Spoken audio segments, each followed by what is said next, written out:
Salam Bapak Ibu Saudara yang terkasih dalam Tuhan. Saat ini kita berjumpa dalam Mutiara Iman. Dalam perjumpaan kita ini kita akan bersama-sama membaca dan merenungkan sabda kebenaran firman Tuhan. Namun sebelumnya saya mengajak kita semua untuk kita berdoa. Syukur kepadamu Bapa di sorga atas kasih dan kemurahan-Mu hingga saat ini kami boleh kembali dalam acara Mutiara Iman ini, di mana kami akan saling membangun satu sama lain melalui kebenaran firman-Mu, melalui setiap benih-benih firman-Mu yang kami akan baca dan renungkan bersama-sama. Kiranya boleh dapat memulihkan setiap kami ya Bapa, boleh dapat memberkati setiap kami, mengubahkan kami supaya dalam setiap kehidupan kami hari lepas hari, dalam membangun iman kami semakin teguh kepada Engkau untuk kemuliaan nama-Mu ya Tuhan. Ajarlah kami, mampukanlah kami untuk kami sanggup dan mampu untuk melakukannya dalam kehidupan kami hari lepas hari ya Bapa. Terima kasih, kami mengucap syukur kepadamu Bapa di sorga, dan kami akan merenungkan dan membaca setiap benih firman-Mu. Hanya di dalam nama Tuhan Yesus Kristus kami berdoa kepada Bapa di sorga. Haleluya, amin. Sekali lagi salam untuk kita semua, bahwa saat ini kita akan bersama-sama melihat kebenaran firman Tuhan dengan tema bersatu untuk kemuliaan Tuhan. Nah, firman Tuhan saya akan ambil di dalam Roma pasal 15 ayat yang ke-5 sampai dengan ayat yang ke-7. Saya akan membacakan bagi kita. Semoga Allah yang adalah sumber ketekunan dan penghiburan mengaruniakan kerukunan kepada kamu sesuai dengan kehendak Kristus Yesus, sehingga dengan satu hati dan satu suara kamu memuliakan Allah dan Bapa Tuhan kita Yesus Kristus. Sebab itu terimalah satu akan yang lain, sama seperti Kristus juga telah menerima kita untuk kemuliaan Allah. Bapak Ibu Saudara yang terkasih dalam Tuhan, sesuai dengan tema kita bersatu untuk kemuliaan Tuhan. Di sini Rasul Paulus menekankan sebuah hal yang menjadi ciri khas bagi kehidupan kita sebagai orang percaya, di mana Rasul Paulus menekankan bahwa sebagai orang percaya harus hidup sesuai dengan ciri khasnya, yaitu saling mengasihi. Di dalam pembacaan kita tadi sudah menekankan hal mengasihi dan hal kesatuan. Dan kita juga akan melihat bagaimana yang dijabarkan oleh Rasul Paulus di dalam kitab Roma ini, bahwa di mana orang-orang yang ada di Roma, mereka belum bisa mempraktikkan yang namanya hal mengasihi dan hal kesatuan itu. Sehingga Rasul Paulus menekankan bahwa ada orang-orang di Roma, mereka tidak bisa saling menerima satu dengan yang lain. Mereka masih melihat kekurangan, kelemahan daripada masing-masing, sehingga mereka saling membeda-bedakan.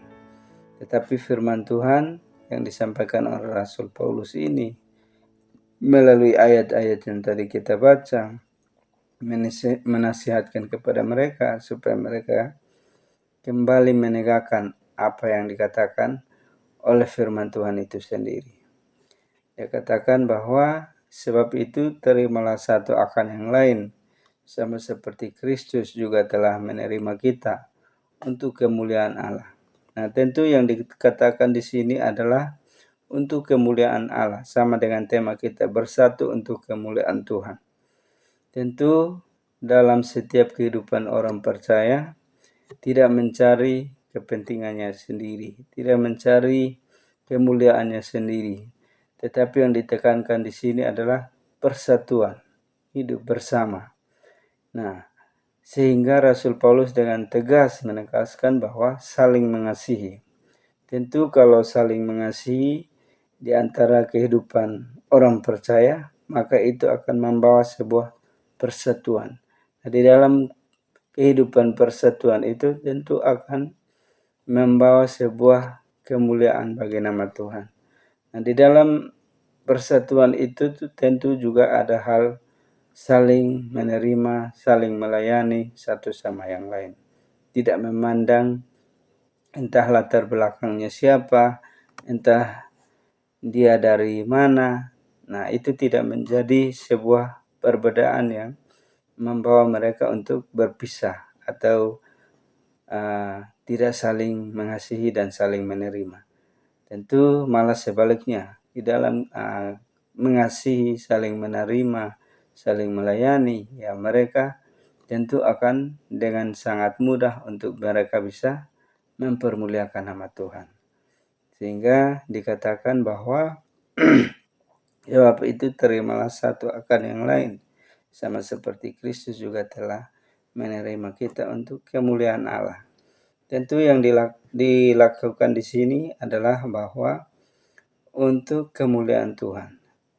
Bapak Ibu Saudara yang terkasih dalam Tuhan, tentu dalam kehidupan kita hari lepas hari, dalam kita menjalani iman kita, tentu seringkali kita menemukan banyak hal yang mengganggu iman kita. Namun secara tidak sadar, sering kita melupakan hal-hal seperti itu.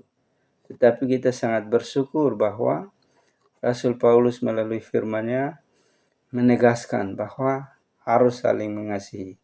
Karena kasih merupakan ciri khas daripada kekristenan atau orang percaya. Sebagaimana dikatakan juga di dalam Injil Yohanes pasal 13 ayat 34, bahwa aku memberikan perintah baru kepada kamu, yaitu supaya kamu saling mengasihi, sama seperti aku telah mengasihi kamu, demikian pula kamu harus saling mengasihi. Tentu sebuah teladan yang telah diberikan oleh Allah sendiri melalui Yesus Kristus, yaitu pengorbanannya di atas kayu salib untuk mengasihi manusia. Itu sangat memberikan sebuah teladan yang sangat luar biasa, yang tidak akan sanggup dilakukan oleh manusia, namun ditekankan supaya orang percaya itu hidup seperti Kristus. Nah, selanjutnya juga dikatakan bahwa harus saling melayani seperti Kristus adalah melayani semua orang. Kita melayani karena kebenaran. Roma 15 ayat 8, ya, yang aku maksudkan ialah bahwa oleh karena kebenaran Allah, Kristus telah menjadi pelayan orang-orang bersunat untuk mengokohkan janji yang telah diberikannya kepada nenek moyang kita. Tentu ada janji antara Tuhan dengan nenek moyang kita, yaitu bangsa Israel terlebih dahulu ya. Karena di sana dia mengatakan bahwa akan orang percaya, kehidupan orang percaya akan menjadi saluran berkat, akan menjadi berkat bagi bangsa-bangsa lain. Sebagaimana dikatakan juga di dalam Mazmur 86 ayat 9. Segala bangsa yang kau jadikan akan datang sujud menyembah di hadapan-Mu ya Tuhan, dan akan memuliakan nama-Mu. Nah, di sini ada janji yang akan diterima ketika umatnya boleh hidup di dalam kasih dan saling melayani satu sama lain.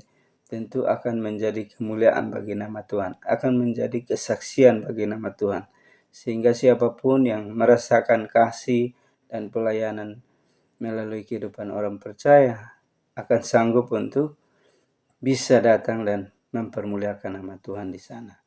Sehingga di dalam mempermuliakan nama Tuhan juga tentu kita juga akan memperoleh apa yang menjadi sebuah harapan kita bersama pada akhirnya.